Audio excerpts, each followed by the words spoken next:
కరీంనగర్ ఒక ఎంపీ బండి సంజయ్ గారి మీద అక్కడ హుజూరాబాద్ ఎమ్మెల్యే ఏదో వ్యాఖ్యలు చేసి కౌశిక్ రెడ్డి గారు వ్యాఖ్యలు చేసినటువంటి ఒక నేపథ్యంలో చిన్న గొడవ అయిందని చెప్పి నేను ఇప్పుడే పత్రికా విలేకరులు అడుగుతూ ఉంటే నాకు తెలియదు కనుక్కుంటాను చెప్పాను.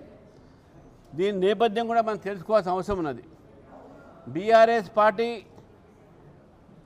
భారతీయ జనతా పార్టీ నాయకుల మీద అనుచితంగా వ్యాఖ్యలు చేస్తే భారతీయ జనతా పార్టీ చూస్తూ ఊరుకోదు. వ్యక్తిగతమైనటువంటి ఒక మానహాని చేసినా, అబద్ధాల ప్రచారాలు చేసినా, అబద్ధాలు మాట్లాడినా భారతీయ జనతా పార్టీ దాన్ని తిప్పికొట్టేటటువంటి ఒక మాకు కూడా ఆ శక్తి ఉన్నది.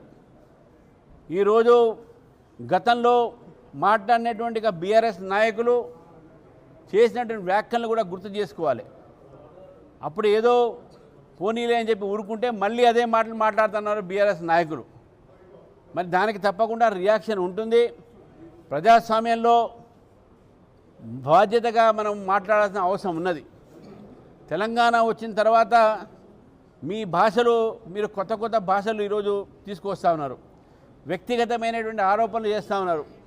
అబద్ధాలు ప్రచారాలు చేస్తూ ఉన్నారు. కాబట్టి మీ అబద్ధాల ప్రచారాలకు, అబద్ధాల మాటలకు భారతీయ జనతా పార్టీ ఊరుకునేది ఉండదు. తప్పకుండా ఎవరి మీద మా భారతీయ జనతా పార్టీ నాయకుల మీద అబద్ధాలు మాట్లాడినా భారతీయ జనతా పార్టీ తప్పకుండా దానికి రియాక్షన్ ఇస్తుంది. దానికి తప్పకుండా మేము అటువంటి ఒక దాన్ని తిప్పి కొడతామని చెప్పేసి కూడా ఆ ఒక ఎలిగేషన్స్ని, ఆ ఒక ఏవైతే దురుద్దేశంతో మాట్లాడిన మాటల్ని కూడా మేము ఖండిస్తూ ఉన్నాం. మేము దాడులు సమర్థించము కానీ ఒక పరిమితి, ఒక స్థాయి ఉంటుంది. టాలరెంట్ లెవెల్ ఒకటి ఉంటుంది.